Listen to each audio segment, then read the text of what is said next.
Pendant un temps, ils ont été, heu, certains me disent un monstre froid. Et donc, ça veut dire qu'il y a des résidents qui vont, pendant des heures, baigner dans leur pisse ou dans leur merde, hein, parce que c'est comme ça qu'il faut dire les choses. Il arrive, c'est comme le Club Med, c'est sublime. Tout est beau, il y a une piscine balnéo, un salon avec une belle moquette. C'est un hôtel de luxe, vraiment. Il y a eu des accords de confidentialité nombreux dans le groupe, à plusieurs dizaines de milliers d'euros, pour éviter que tel ancien cadre ne parle. Tout passe par ces applications et doit être validé par la hiérarchie. Et donc, vous avez comme ça, pour les protections, des millions d'euros chaque année qui sont reversés au siège par les fournisseurs payés par de l'argent public. Ça a effectivement fait réfléchir sur des systèmes capitalistes, mais aussi sur l'informatisation des sociétés qui fait que vous prenez des décisions de plus en plus loin du terrain. C'est 3 couches par jour, maximum. Est-ce que j'ai bien compris le bouquin ? Ouais, vous avez bien compris.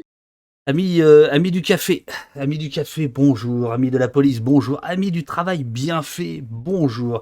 Amis des journalistes qui sont capables de refuser 15 millions. Ils sont dingues, il est dingue ce gars. Victor Castanet. Hop, mon cher Victor, bonjour, comment allez-vous ? Bonjour, merci déjà pour cette invitation et pour cet exercice que j'ai encore jamais fait.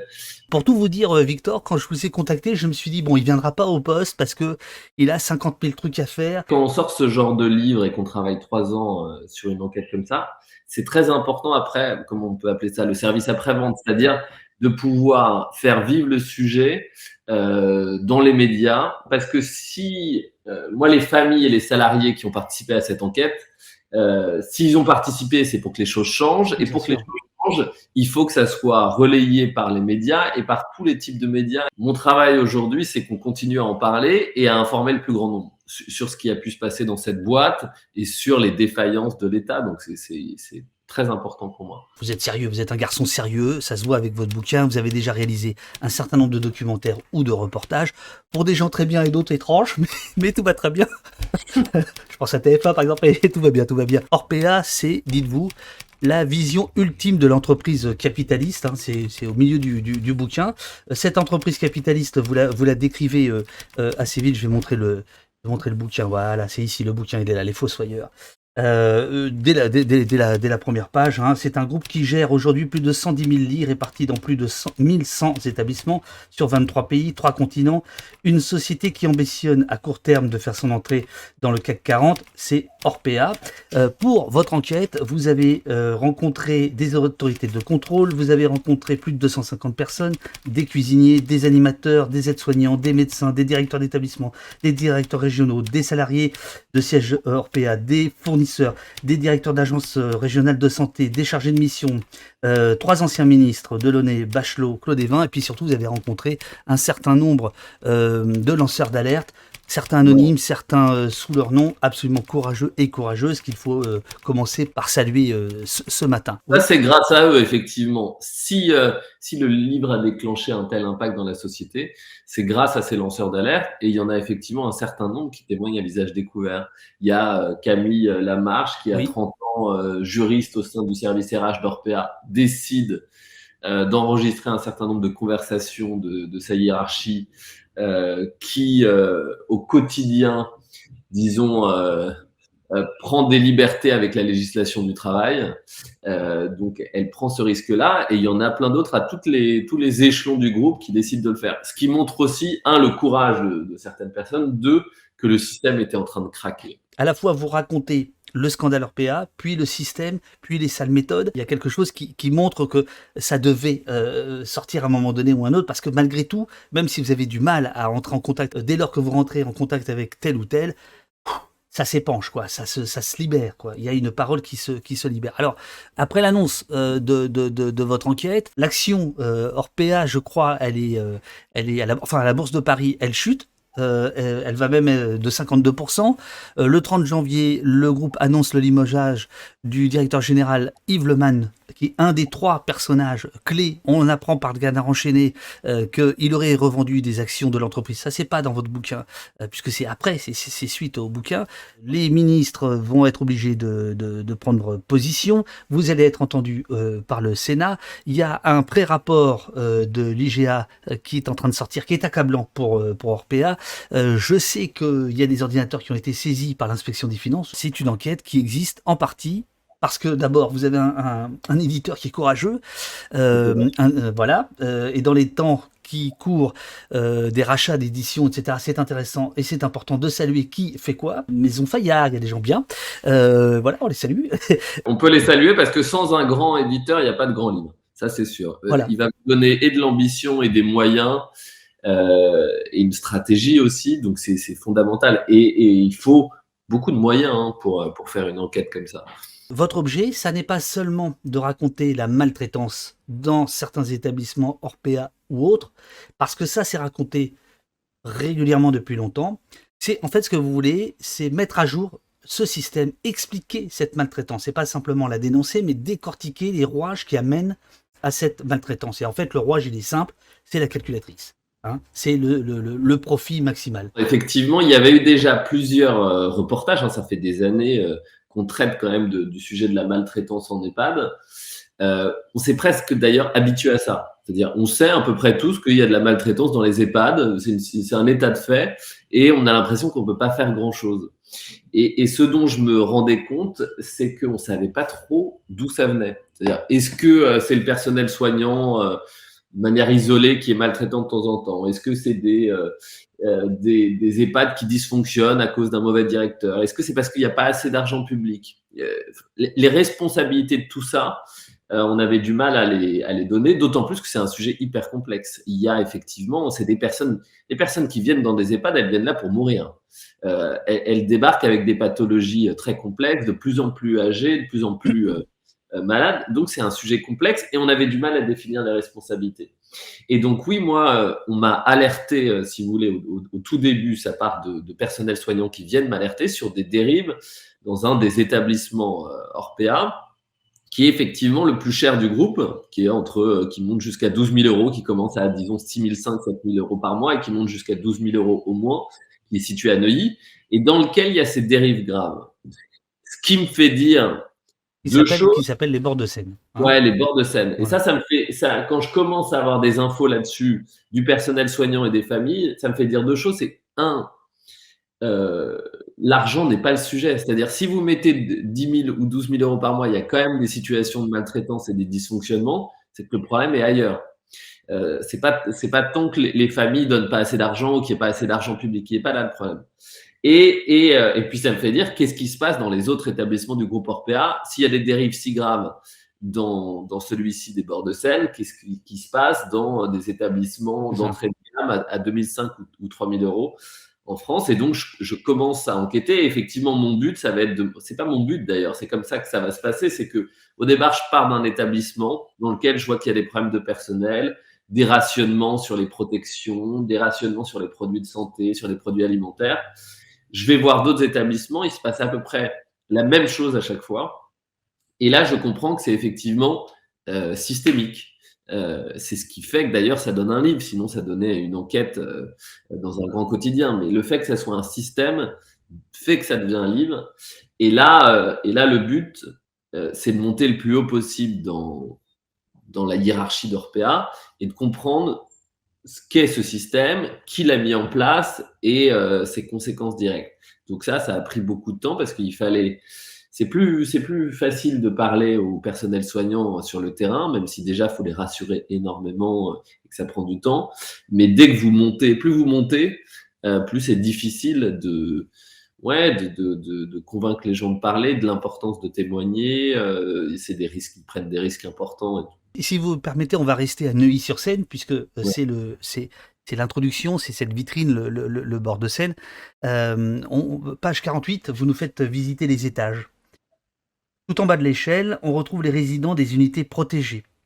Ensuite, une marche plus haut, on retrouve les résidents d'unités classiques isolées. Au sommet de cette pyramide des pensionnaires, on retrouve les VIP. Alors, il n'y a pas de nom. En revanche, on apprend qu'il y a soit des anciennes gloires du journalisme, soit des épouses d'hommes ou de femmes d'État, etc. Bon voilà, c'est la grande vitrine, vous l'avez dit, ça coûte 12 000 euros par mois pour la partie VIP. Et ce que vous révélez très vite, c'est effectivement le rationnement sur ce que vous appelez les protections, c'est-à-dire les couches.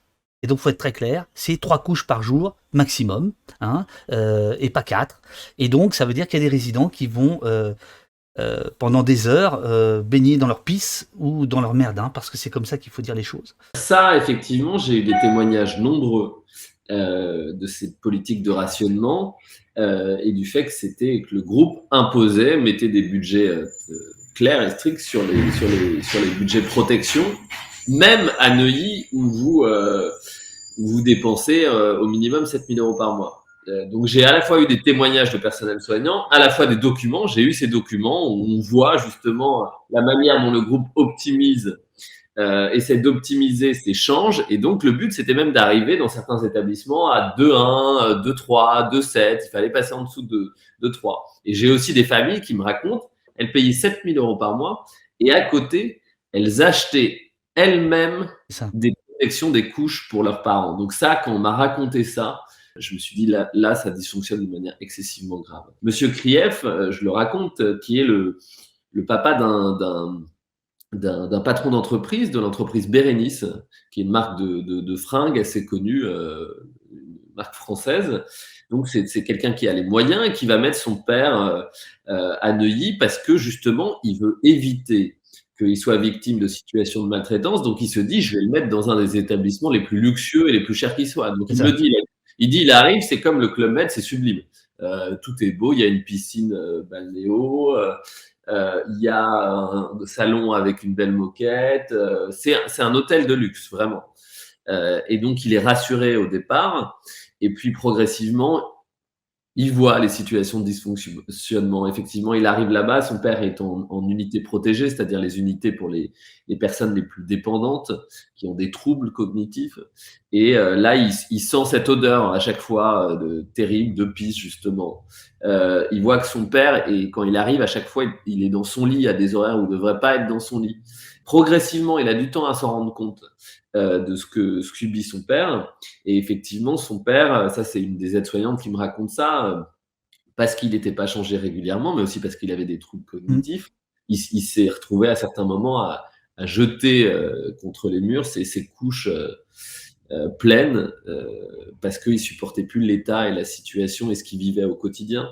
Et ce monsieur, effectivement, un des dernières situations de maltraitance qu'il a vécues, c'est qu'un des membres du personnel en pleine nuit, l'a enfermé dans sa chambre C'est ça. avec un drap parce que malheureusement, c'est pas cette personne qui est en cause, c'est le fonctionnement, encore une fois, de cet établissement et du groupe, c'est-à-dire cette personne. Il n'y avait pas assez de personnel à ce moment-là. On n'avait pas sorti ce monsieur la journée, donc il était resté dans sa chambre. Donc en pleine nuit, il était en pleine forme et donc il sortait en permanence. Elle était seule pour gérer l'unité protégée, donc n'en pouvant plus, elle l'a enfermé. Voilà le genre de situation qui pouvait arriver au bord de Seine, alors que c'était un établissement extrêmement luxueux. C'est important d'évoquer ces histoires de couches parce qu'en fait, c'est presque votre Graal. Page 23, vous répondez finalement à une question du chat de Pierrot. Vous écrivez: comment expliquer qu'un groupe international comme Orpea, dans son établissement le plus luxueux, donc celui dont on vient de parler des bords de Seine, rogne sur ce qui est pourtant la base du bien-être d'une personne âgée, les protections urinaires. Une couche, pourtant, ne coûte que quelques dizaines de centimes d'euros. 0,25 € en moyenne pour les classiques, 0,50 € pour les plus chers. Or, on parle de chiffre d'affaires qui brasse des millions de bénéfices. Hein. C'est ce que vous appelez le capitalisme ultime, en fait. Bah, disons que moi, ce que m'ont rapporté les salariés de ce groupe, mais à haut niveau, les cadres dirigeants, c'est que oui, la politique de ce groupe, c'était que quand on pouvait faire non pas 1 euro, mais 1 euro 0,5 de bénéfice, on y allait. C'est-à-dire le moindre sou était à capter. Mais dans tous les domaines, dans toutes les branches du groupe, le service achat, le service RH, le service du développement, tout a été axé vers une stratégie de profit maximal. Évidemment, ce genre d'entreprises sont là pour faire du profit. Et il faut du profit, par exemple, pour se développer. Vous n'êtes pas contre le profit. Non, Vous me c'est-à-dire semblez que assez libéral. C'est pas grave, non, vous pouvez c'est-à-dire rester. que Mais c'est pas ça non, qui vous choque. Hein, on est bien d'accord. c'est ce qui me choque, c'est le profit au détriment du bien-être. Voilà, c'est ça. Ça, effectivement, ça me choque. Et moi, j'essaye de ne pas avoir de positionnement politique. J'essaie d'être le plus neutre possible. J'essaie d'être journaliste et d'être extrêmement neutre. Et il y a dans mes sources des gens, par exemple, qui souhaitent que on supprime le privé lucratif au sein du secteur des EHPAD de la dépendance. Il y en a qui souhaitent qu'on contrôle mieux. Chacun à des positionnements politiques différents. Moi, en tant que journaliste et qui suis leur porte-voix, justement, mon boulot, c'est d'être neutre parce que j'ai derrière moi des gens qui pensent différemment. En revanche, tous se disent que ce système-là, il est allé trop loin, cette course au profit, que il y avait pas il y avait, si vous voulez, cette branche rentabilité, et la branche qualité était quasiment absente du groupe. C'est ça le problème. Et puis, on demandait des niveaux de rentabilité excessifs, et puis on a mis des pratiques qui sont tout simplement irrégulières. Ce qui s'est passé sur les protections, oui, c'est non seulement c'est immoral, mais aussi la justice devra dire légal ou irrégulier. Ça sera à la justice de trancher. Mais oui, ces pratiques-là, elles ont été en tout cas factuellement destructrices au niveau de la qualité de la prise en charge. Ces systèmes de rationnement, il y en a eu sur les protections, il y en a eu sur l'alimentation, il y en a eu sur un certain nombre de produits, et c'est ça le fondateur du groupe qui s'appelle le docteur Marian qui a insufflé ça, et ça a été ensuite mis en place concrètement par Monsieur Brodin, qui était le directeur général délégué à l'exploitation, le cost killer. Et lui, au quotidien, son boulot, c'était de trouver mais la moindre économie partout. Et ça va vous paraître totalement anecdotique, mais ça, ils me le racontent, les directeurs. C'est genre, vous étiez directeur, le groupe générait, là, en ce moment, il génère 1 milliard de chiffre d'affaires par trimestre. Eh ben, vous étiez directeur, vous achetiez un stylo. Alors, j'ai adoré. Le stylo page à 30 euros. Oui, racontez. Il achète un stylo à 30 euros pour lui, hein, enfin pour la boîte, quoi, un stylo. Mais c'est pas dans la bible achat du groupe. Eh ben, il se prend un savon comme jamais. C'est-à-dire, le directeur général délégué à l'exploitation l'appelle directement et lui passe un savon. Ce qu'il faut bien comprendre, c'est que le type est capable d'aller repérer l'achat d'un stylo dans un de ses 1000 centres. Je voudrais juste revenir 2 secondes sur les bords de Seine à Neuilly, parce qu'en fait, il y a un phénomène étrange que vous appelez la révélation à Neuilly. Et ça, je dois dire, Victor, que c'est le seul bémol que j'aurais par rapport à votre enquête. C'est pas un reproche, mais je n'arrive toujours pas à comprendre comment les familles, alors certaines s'en rendent compte, souvent quand c'est trop tard. Leurs parents sont partis, on va dire. Ce que j'arrive pas à comprendre, c'est pourquoi autant d'affaires vous avez pu révéler, recueillir de témoignages, sans que les gens aient réagi avant. C'est une très bonne question. Ah bah oui. Moi-même, je me la suis posée. Bah oui, on n'est pas chez les gros. Je me suis dit 2 choses. Comment ce groupe peut se permettre de tels dysfonctionnements C'est ça. dans un établissement aussi luxueux? On sait qu'il y a des personnes dans ces établissements, si vous voulez, quand vous le faites, c'est terrible ce que je vais dire, mais dans certains établissements d'entrée de gamme, dans des coins isolés, etc., où les gens n'ont pas accès, n'ont pas le pouvoir ou l'argent pour s'opposer, n'ont pas les réseaux, etc. Bon, ça passerait inaperçu. Là, c'était à Neuilly, avec des gens très aisés, puissants. Je ne comprenais pas comment le groupe prenait ce risque. Et effectivement, dans ce chapitre, la révolution à Neuilly, ils vont se prendre un retour de bâton parce qu'il y a certaines familles qui vont là décider, et c'est des familles bourgeoises, c'est des familles qui ont l'argent, c'est des familles qui n'aiment pas trop médiatiser ce genre d'affaires, mais pourtant, elles vont se réunir, notamment les filles, c'est souvent des femmes. C'est souvent des femmes, ah oui, bien sûr. Ouais. Qui ont le courage de le faire, et parce qu'aussi elles suivent beaucoup le quotidien de leurs parents, peut-être plus que les hommes. Et effectivement, elles vont décider de créer un collectif de familles et de commencer à suivre ce que fait la direction, à envoyer des mails d'alerte, à décider à un moment même de ne plus payer une partie de des frais mensuels, du tarif hébergement. Donc, elles vont mettre en place ça et puis elles vont réclamer plus de postes de soignants, un turnover plus faible parce qu'il y avait un turnover hallucinant au bord de Seine. Et donc, c'est comme ça que je le raconte. Effectivement, à ce moment-là, les intérêts de la grande bourgeoisie rencontrent les intérêts des aides-soignantes, des auxiliaires de vie, etc.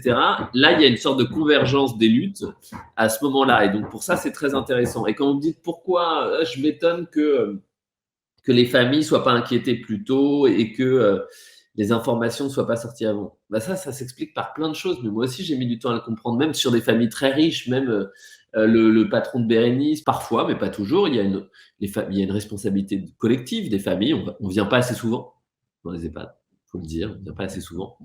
La deuxième chose, c'est qu'au bord de Seine, vous aviez des dames de compagnie. Ces dames de compagnie qui étaient ni salariées du groupe, ni tout à fait étrangers au groupe, parce qu'elles étaient là grâce au groupe, payées par les familles en plus du tarif hébergement. Et ben, elles jouaient pour certaines un double rôle. Et donc, quand les familles venaient, elles prévenaient avant la direction pour que tout soit nickel le jour de la visite. Il y avait ça, on préparait la visite parfois. Entre le moment où vous y allez pour visiter votre maman et un jour, lambda, vous n'étiez pas là, elle n'était pas habillée pareil, elle n'était pas traitée pareil. Il y avait ce genre de choses. Pour s'attaquer à un groupe de cette ampleur, franchement, c'est un groupe qui pèse lourd, Bien sûr. qui a une armada d'avocats. Et quand ça arrive à vos parents, vous avez peur. Moi, ils m'ont tous dit ça, les parents. Ils avaient peur des représailles. Qu'en gros, s'ils commençaient à critiquer le fonctionnement de l'établissement, à dire que Sur leurs parents, sur leurs ouais, aïeuls, sur le... des Ouais. représailles sur leurs parents. Mhm. Et ça, effectivement, vous pouvez avoir peur de ça, qu'ils soient moins bien traités ensuite, qu'on se venge, etc. Et c'était pas simple. Et ensuite, quand il fallait aller en justice, eh ben, elles hésitaient souvent. Et le groupe était parfois menaçant, se laissait pas faire. Donc, c'est pas simple de s'attaquer à un groupe comme ça. Sylvie qui vous demande, est-ce qu'ils ne profitaient pas des vieilles personnes malades qui ne peuvent pas râler parce que la famille ne vient pas les voir, ni vues ni connues, avant le livre, bien sûr. Non, mais il y a de ça, c'est-à-dire que je le raconte, donc quand je raconte la hiérarchie, justement, cette nouvelle hiérarchie sociale. Pourquoi les unités protégées, elles sont moins bien traitées que les autres? Bah, parce que c'est des personnes qui sont vulnérables, dépendantes, avec des troubles cognitifs, donc ils peuvent plus se plaindre et exprimer concrètement les dysfonctionnements dont elles sont victimes. Elles peuvent pas dire ah il y avait qu'un poste, qu'une soignante qui est Oui, venue bien sûr. s'occuper de moi hier soir et tout. Elles peuvent plus décrire la réalité de leur quotidien. Donc à ce moment-là, si les familles ne viennent pas assez régulièrement, ne viennent pas quotidiennement, bah, elles peuvent être, c'est les premières victimes de ces situations de maltraitance, de ces dysfonctionnements. Ça, c'est une certitude. Quand vous étiez bien portant, ceux qui arrivent au bord de Seine, qui sont bien portants, pas trop dépendants, qui arrivent encore à manger tout seul et à se mouvoir seul, eh ben, oui, ils subissent moins les dérives du groupe. Ça, c'est une certitude. Décapitaliste. Alors bon, vu son nom, vous allez voir la question, mais elle est belle, elle est belle, elle est bonne, elle est bonne. Les lanceurs d'alerte sur les maisons de retraite sont courants depuis des années. L'explosion médiatique via ce livre n'est-il pas plutôt dû au fait que vous avez dénoncé une maison de riches? Mais le capitalisme a sûrement raison. Quand j'essaie de comprendre pourquoi ce livre a eu autant d'impact, je vois plein de raisons. Alors, il y a un truc que vous maîtrisez pas, qui est l'actualité. On Bien est, on sûr, est bien sûr. tombé sur un timing où c'était la fin du Covid. C'était en pleine campagne présidentielle. Les gens étaient à l'écoute.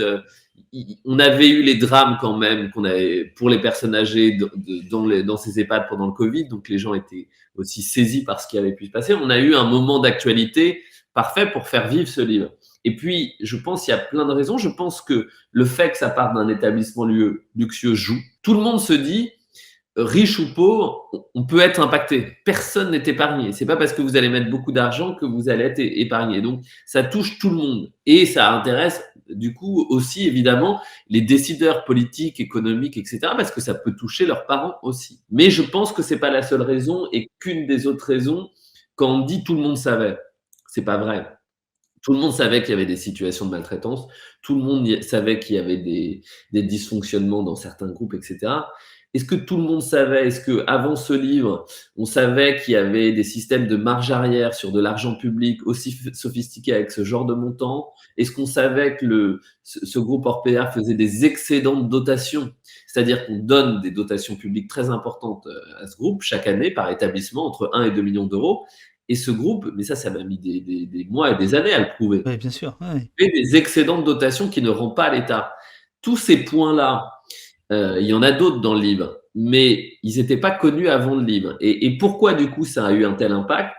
Ils me l'ont raconté un peu les députés, les sénateurs que j'ai pu rencontrer. C'est-à-dire, pour lancer une commission d'enquête, pour lancer des enquêtes au parquet, au PNF, il faut pas juste dire bon, il y a des dysfonctionnements dans des EHPAD, il manquait de personnel, etc. Ouais, Il faut des preuves, Mm. il faut des documents, il faut des trucs implacables sur de possibles irrégularités pour que la justice, pour que les élus s'en mêlent. Il faut ça. Bon, du coup, ce livre a permis ça, je pense, grâce à ces témoins à haut niveau qui m'ont donné ces documents. Hein. Mais je pense que là, il y a des documents, des preuves implacables qui permettait d'asseoir des actions en justice et des actions politiques et une commission d'enquête, par exemple. Si vous voulez bien, moi, je voulais faire un petit tour sur la question financement public-privé et ensuite aller sur les rétrocommissions parce que vous y revenez à plusieurs reprises. Alors, page 180 déjà, allez-y, prenez un café, je vais faire un peu de lecture.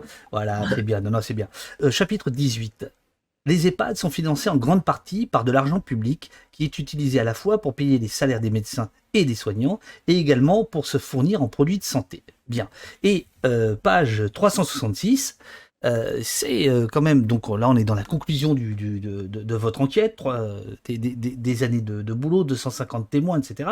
Et c'est quand même ça qui vous chiffonne pas mal. Comment a-t-on pu laisser faire cela? Qui est responsable? Nous tous, d'une certaine manière, pour avoir trop longtemps détourné le regard, on vient de le dire, mais au-delà de cette responsabilité collective, c'est l'appareil étatique, le système de santé français qui doit être questionné et remis en cause. Donc ça, c'est aussi quand même un peu votre bataille. Ce qui vous emmerde là-dedans, c'est que c'est en partie avec de l'argent public. Ça, c'est le sujet de fond de mon livre. C'est-à-dire que ce livre montre des situations de maltraitance en partant des bords de Seine, mais il explique que ça s'est passé dans d'autres établissements du groupe partout en France. Et donc, ces situations de maltraitance, elles viennent de quoi? Il y a eu des carences en personnel, et donc c'est rationnement sur l'alimentation, les produits de santé, etc. Qu'est-ce qui se passe avant ça? Qu'est-ce qui est à l'origine de ça? C'est qu'en gros, le groupe reçoit il y a 3 sources de revenus, mais en fait, il y en a encore d'autres, mais on va partir au moins des 3. Ouais. Le tarif d'hébergement. C'est-à-dire que à bord de Seine, c'est entre donc 7 et 12 000 euros par mois, mais on va dire chez Orpea, c'est au minimum 2 500. Donc il y a le tarif hébergement.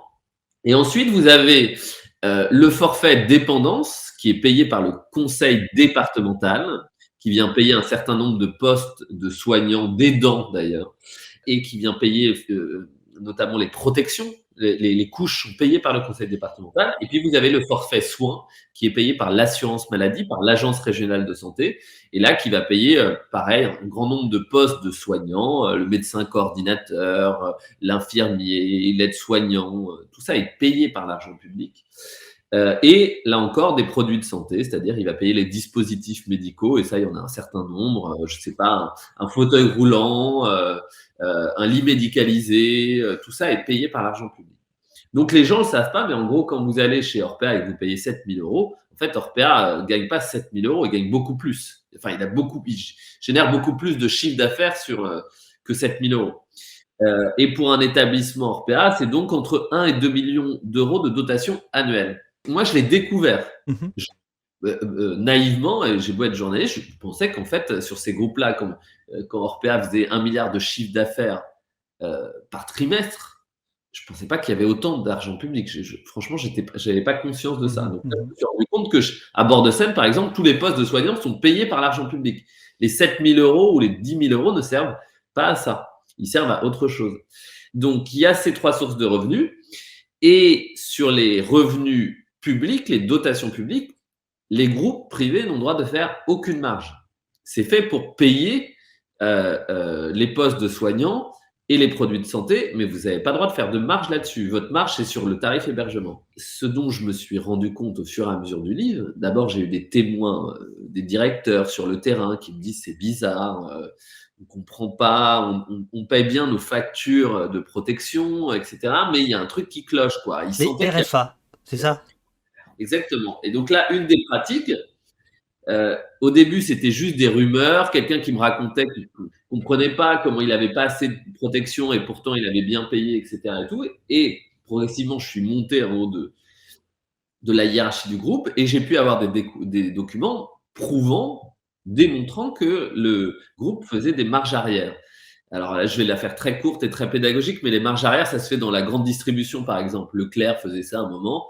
Vous payez vos fournisseurs. Ça se fait au poste, hein, c'est-à-dire votre éditeur m'a reversé de l'argent hein, pour vous inviter. C'est un élément clé de votre enquête. Un élément clé. Ouais, donc il faut prendre le temps. Ouais, bien sûr. Les marges arrière donc, sont utilisées dans la grande distribution sur de l'argent privé. Oui.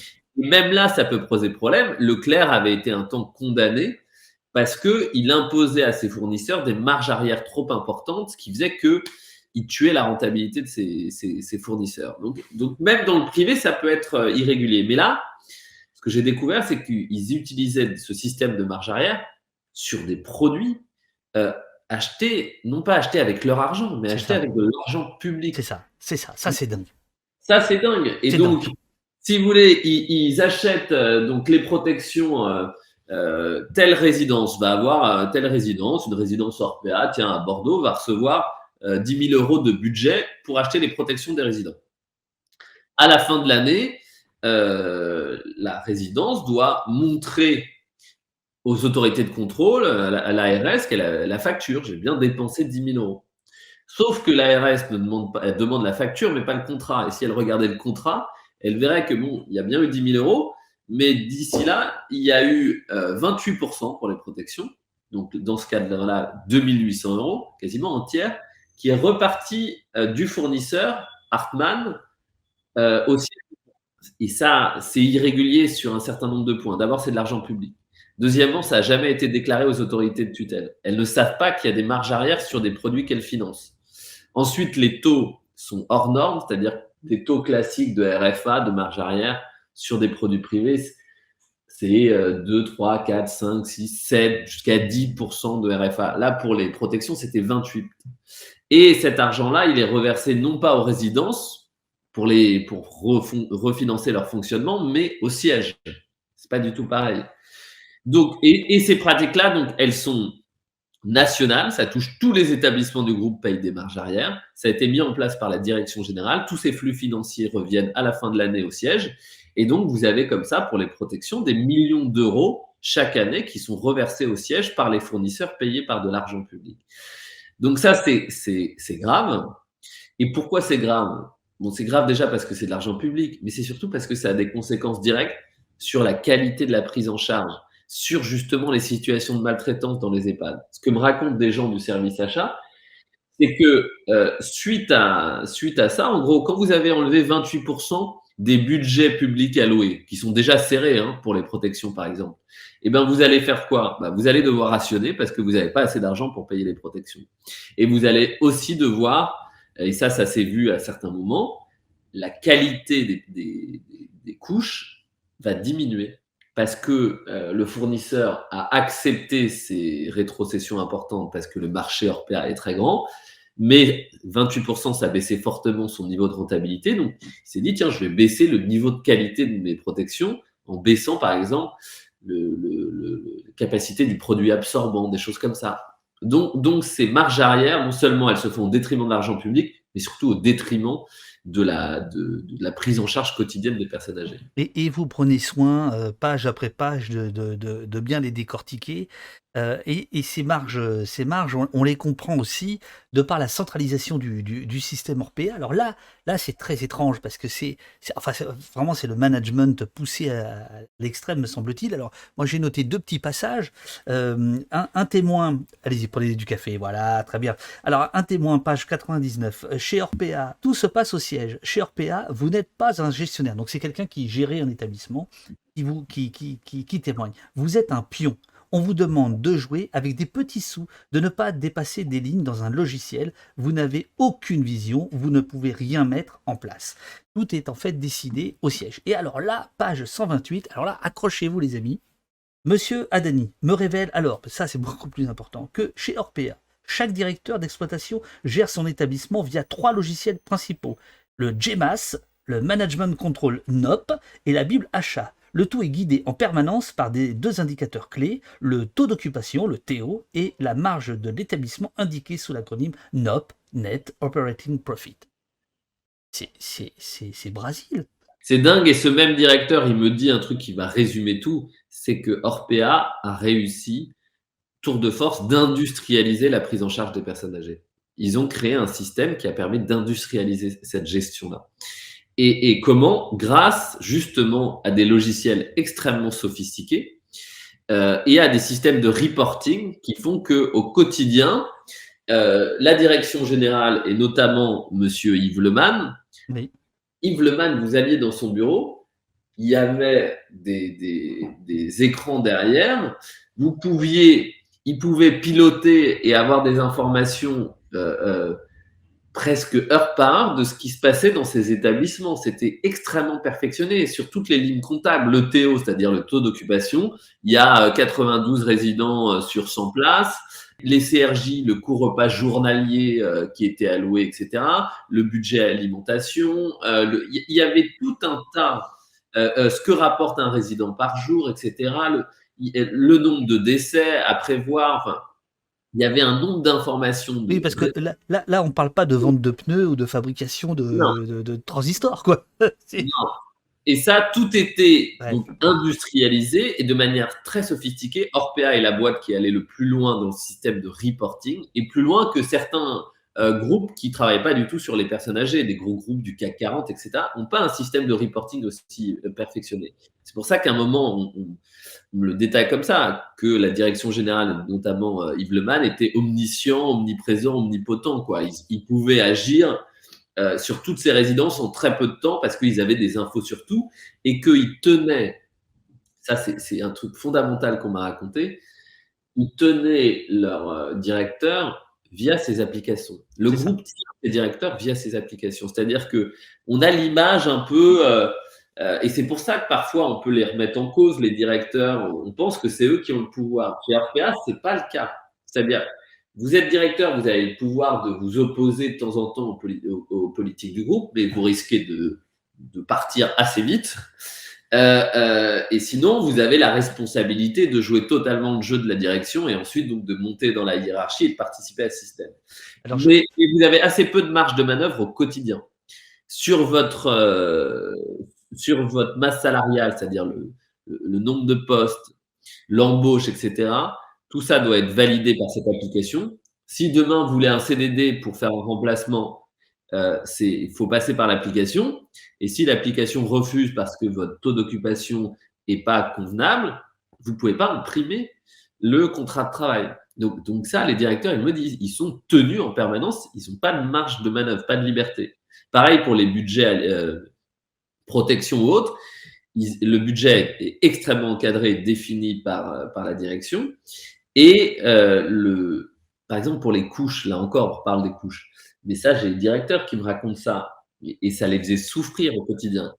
Ils peuvent pas choisir exactement le type de couche qu'ils veulent, etc. C'est l'application mise en place avec le fournisseur Hartmann qui va définir ça en fonction du profil des patients. Et parfois, c'est pas adapté ni au profil. Ça, c'est un truc fondamental qu'on m'a raconté. Les profils hors standard. Vous avez des personnes âgées en surpoids. Eh ben, ils pouvaient pas acheter des protections adaptées parce que ça rentrait pas dans l'application. Et donc, quand ça rentrait pas dans l'application, tous les heures standards, il y en a beaucoup d'heures standards, eh ben, vous devez passer un coup de fil à votre DR pour lui demander son autorisation.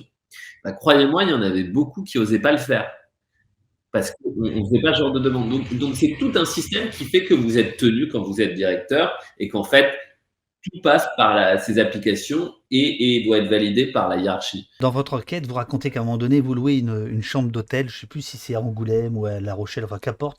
Vous attendez une dizaine d'anciens directeurs et de mémoire, je crois qu'il n'y en a que 3 qui viennent finalement, hein, ils se sont décommandés, etc., les uns les autres. Et en fait, en vous lisant, on se demande si ceux qui sont venus, les 3, ne sont pas venus justement pour se libérer de cette pression monumentale à laquelle ils devaient faire face, de par cette centralisation je fais de la psychanalyse de lecteur, là, en tant que lecteur, mais je me demande s'il n'y a pas de ça, quoi. Parce que, effectivement, les types ou les filles sont tellement soumis à une pression aveugle, sourde, brutale, que à un moment donné, ils rencontrent quelqu'un comme vous qui a envie de dire bah, je vais vous écouter et la parole se libère. Donc, vous ne croyez pas qu'il y a cet effet-là qui a joué?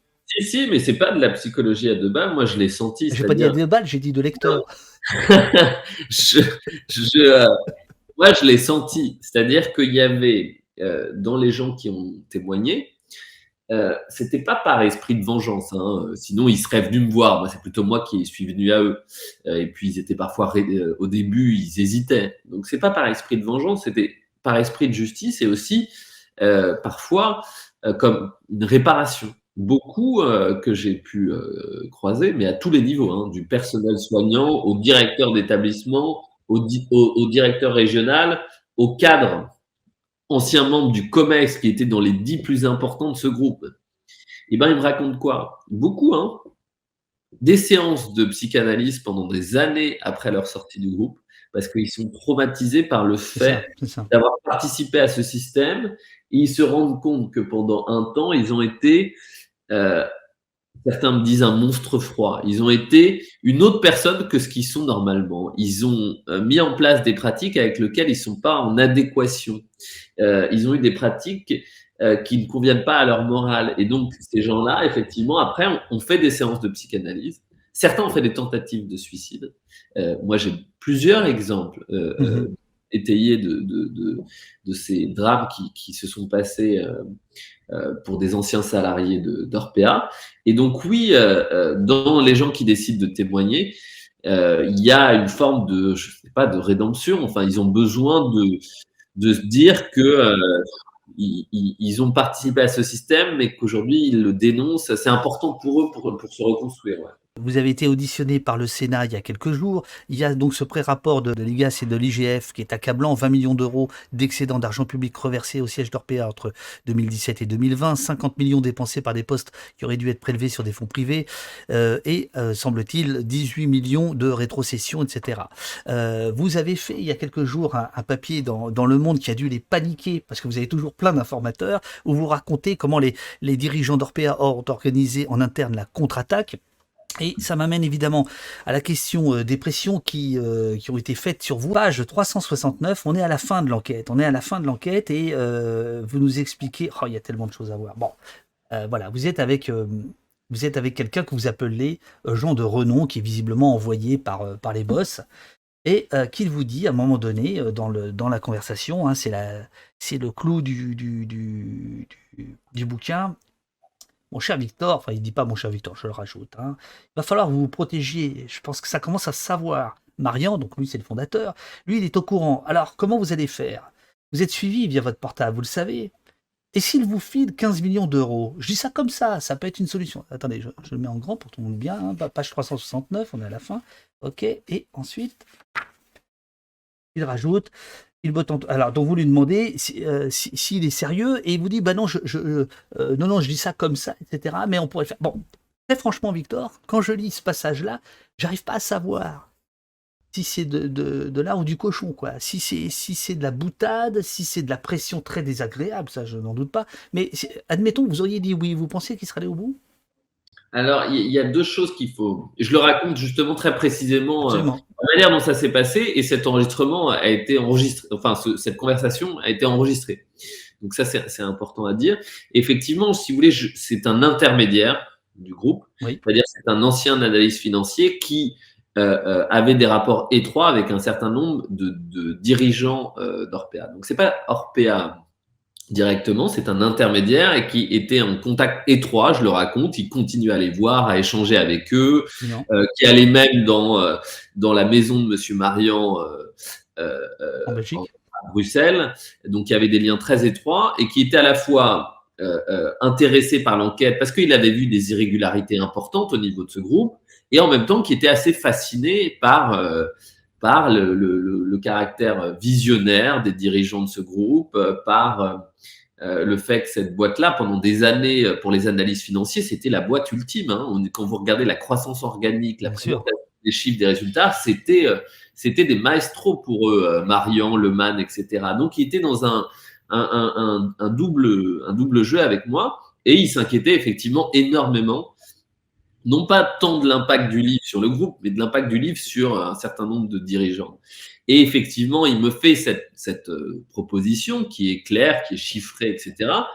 Je ne suis pas en mesure, je le dis bien, de dire, mais ça c'est impossible à prouver effectivement, mais je ne suis pas en mesure de savoir si cette proposition a été demandée par tel ou tel dirigeant pour savoir si j'étais prêt à stopper, si lui-même a pris cette initiative de manière personnelle pour régler la situation pour les dirigeants. Toujours est-il qu'elle m'a été formulée et à un moment très particulier et après qu'il ait communiqué avec ses dirigeants. Donc, je l'ai pris très au sérieux. Et il faut reconnaître qu'après des années de travail, entendre ça, c'est extrêmement déstabilisant. Enfin, je C'est veux dire, déstabilisant. même si c'est... Je savais que ce genre d'offre avait pu être être fait, pas dans ces montants-là, mais à d'anciens salariés pour qu'ils ne parlent pas. Il y a eu des accords de confidentialité nombreux dans le groupe, à plusieurs dizaines de milliers d'euros, pour éviter que tel ancien cadre ne parle. C'était une pratique qui se faisait et effectivement, c'était un moment très particulier de mon enquête. Bon, après, effectivement, jamais quand vous êtes journaliste, vous n'allez au bout de ça pour plein de raisons. Mais déjà parce qu'il y avait 200 personnes qui étaient derrière moi, des familles, des salariés, Bien sûr, etc. bien Donc, sûr. on ne se pose même pas, vous avez une responsabilité énorme pour ces familles qui sont dans des situations de souffrance depuis très longtemps. Et en plus de ça, évidemment, jamais vous ne pouvez être assuré que c'est pas un piège. On vous formule cette demande, vous dites oui, c'est enregistré. Bien Enfin, sûr, bien vous sûr, bien ne sûr. jouez pas. Jamais dans ces moments-là, vous jouez avec un. Sans parler des rétrocommissions qu'il aurait fallu verser. Ah bon, ça aurait été compliqué. Bruce vous demande, est-ce qu'il y a eu des changements déjà, selon vous, depuis la sortie de votre enquête? Des changements, alors, au sein du secteur, oui, c'est-à-dire que j'ai beaucoup de. Sur des situations quotidiennes, c'est-à-dire j'ai beaucoup de gens qui m'écrivent par mail ou chez Fayard et qui me racontent comment dans d'autres groupes, notamment des groupes privés, mais pas seulement, ça a radicalement changé la gestion de leurs parents et deux, la manière dont on leur répondait. Maintenant, s'ils se plaignent d'un dysfonctionnement, etc., on les écoute tout de suite, on réagit très vite, etc. Donc, je pense que le secteur en ce moment La est. fouette. Ouais, je pense que partout, dans tous les Bravo, groupes, bravo. je Exact. pense que les groupes sont très vigilants. Chez Corian notamment, ils sont très vigilants. Ensuite, qu'est-ce qui a changé? C'est-à-dire que je pense il y a ces budgets, par exemple, ces budgets alimentation, ces budgets sur les protections, etc. Je pense qu'ils ont compris qu'il allait falloir lâcher du lest un peu. Je pense qu'il fallait être moins rigide et avoir des CRJ plus flexibles pour les cuisiniers et aussi pour le personnel soignant, etc. Je pense qu'il y a ça. Et après, si vous voulez, sur la gestion quotidienne, non, il va falloir une refonte globale pour pouvoir changer les process dans les grands groupes privés ailleurs. C'est-à-dire que il va falloir, dans les mois qui viennent, changer le système de contrôle de ces établissements, sûrement modifier le système de financement et le corréler à des vrais indicateurs de qualité. Et puis, oui, il y a beaucoup de choses qui doivent changer. C'est tout le secteur qui doit se questionner. Et un groupe comme Orpea, aujourd'hui, non, il n'y a pas eu des changements fondamentaux au sein du groupe. Euh, Et ça, il y en aura que quand la gouvernance dans son entier aura changé. Bleu Bleu vous demande, le Covid a-t-il précipité les choses? Le Covid a-t-il précipité des choses? En fait, on a pu voir dans certains groupes, et là, ça dépasse le cas d'Orpea, mais dans certains groupes, des dysfonctionnements qu'il y avait avant ont été aggravés par le Covid, nécessairement. Parce que quand vous aviez des problèmes en personnel, notamment, eh ben, ça s'est accentué pendant le Covid. Et moi, j'ai raconté ça à l'Assemblée nationale, face aux députés. Je raconte notamment comment le groupe Orpea donc, avait ses politiques de rationnement de ses budgets alimentation et des carences en personnel. Ce qui posait déjà problème de manière générale et qui entraînait des situations de dénutrition. Ça s'est accentué pendant le Covid. Pourquoi? Parce que là, qu'est-ce qui se passait? Budget alimentation serré, donc des repas pas assez copieux, de pas assez bonne qualité, et en plus de ça, des carences en personnel. Comme à ce moment-là, pendant le Covid, on mangeait plus ensemble, mais dans les chambres, et qu'il y avait des personnes dépendantes, il fallait pas mal de personnel pour s'assurer de faire manger tout le monde. Et comme il n'y avait pas assez de personnel, qu'est-ce qui se passait?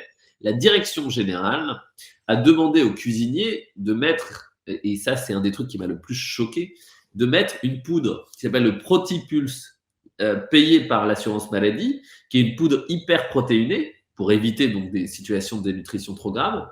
Et les cuisiniers me racontent qu'on leur demandait de mettre dans cette grande soupe 2 boîtes de Protipulse. C'était tellement infect, ça sentait l'œuf pourri, c'était pâteux, ça faisait une bouillie immangeable. Du coup, ils le donnaient aux personnes âgées. Les personnes âgées ne mangeaient pas, donc les plateaux repartaient. Donc, il y avait des situations de dénutrition encore plus graves. et ensuite des syndromes de glissement, c'est-à-dire vous vous laissez comme ça, vous n'avez même plus le plaisir de manger, vous laissez glisser. Et donc ça, on me l'a rapporté et ça s'est donc accentué, aggravé pendant le Covid. Et comme en plus, il n'y avait pas les familles qui pouvaient venir surveiller, et ben, il n'y a pas de contre-feu, quoi. Il n'y a pas de gens qui viennent surveiller ces dysfonctionnements. Donc oui, sur ce genre de dérive, ça s'est accentué. Maudit vous demande, l'euthanasie est-elle officiellement pratiquée dans les EHPAD? Il y a un chapitre là-dessus. Officiellement pratiqué, Pardon, non. officieusement, excusez-moi, officieusement. Officieusement, bah ça, si vous voulez, il y a, je pourrais pas raconter ce qui se passe dans tous les EHPAD de France. J'imagine qu'il y a des situations où effectivement, parfois, ça arrive avec l'accord des médecins, des familles, etc. et tout, et parce que vous avez le sentiment que votre parent est au bout de sa vie, que ça tient à quelques jours, et pour lui éviter une souffrance, notamment psychologique, quand tout le monde est d'accord, effectivement, on accélère la fin de vie. Ça arrive dans certains EHPAD. Ça peut contourner légèrement la loi, mais vous avez l'accord de tout le monde, des médecins, de la famille, etc. Le cas que je rapporte dans le livre, effectivement, est un cas où justement tout le personnel soignant n'avait pas été sollicité et n'avait pas pu donner son avis. Et donc, on a forcé certaines personnes à faire des choses qu'ils ne voulaient pas faire, notamment des soignants. Donc, c'est là où c'est grave. Ultime question de Morgane, il y en a plein, plein, plein. Vous avez expliqué préparer les aînés pour les visites, hein, donc les visites des familles. Est-ce que la justice peut qualifier cela d'arnaque? Il y a des familles qui ont commencé qui ont des plaintes en ce moment en cours contre le groupe Orpea et contre d'autres groupes. Il y a des avocats, il y a au moins 4 pôles d'avocats aujourd'hui qui rassemblent des dizaines de plaintes de familles contre le groupe Orpea, contre le groupe Corian et contre d'autres groupes pour des situations de maltraitance. Bon, là, effectivement, c'est la justice après investigation qui va pouvoir définir la responsabilité de chacun. Mais ce qui est sûr, c'est qu'aujourd'hui, la justice va devoir répondre à un grand nombre de dysfonctionnements qu'il y a pu y avoir dans ces établissements. Ouais. Mon cher Victor, il est 10h01. J'entends que votre application mail vous envoie plein d'alertes toutes les 2 secondes. Il est temps de se quitter. Ça a été une heure dense, passionnante, comme votre bouquin. Merci, parce que vraiment, non, c'était très intéressant de pouvoir répondre, développer. Et c'est vrai, franchement, mais moi, je l'ai eu face à l'Assemblée nationale, mais parfois, je pourrais parler 3 heures. Parce qu'il y a beaucoup, ça parle de beaucoup de sujets qui sont financiers, humains, économiques. Ça a effectivement fait réfléchir sur des systèmes capitalistes, mais aussi sur l'informatisation des sociétés qui fait que vous prenez des décisions de plus en plus loin du terrain et avec des tableaux Excel. Ça amène à une réflexion globale, donc, mais c'était intéressant d'en parler pendant longtemps. Bonne journée, Victor. Merci beaucoup. Vous revenez Merci, bonne journée, à la prochaine. comme vous voulez. Et puis, si vous avez des soucis, vous venez nous en parler. On sera là pour vous soutenir. Mais il n'y aura pas de soucis. Ça va bien se passer. Merci à vous. À bientôt. Merci beaucoup. Merci beaucoup. Super, super. Merci, Victor. Au revoir.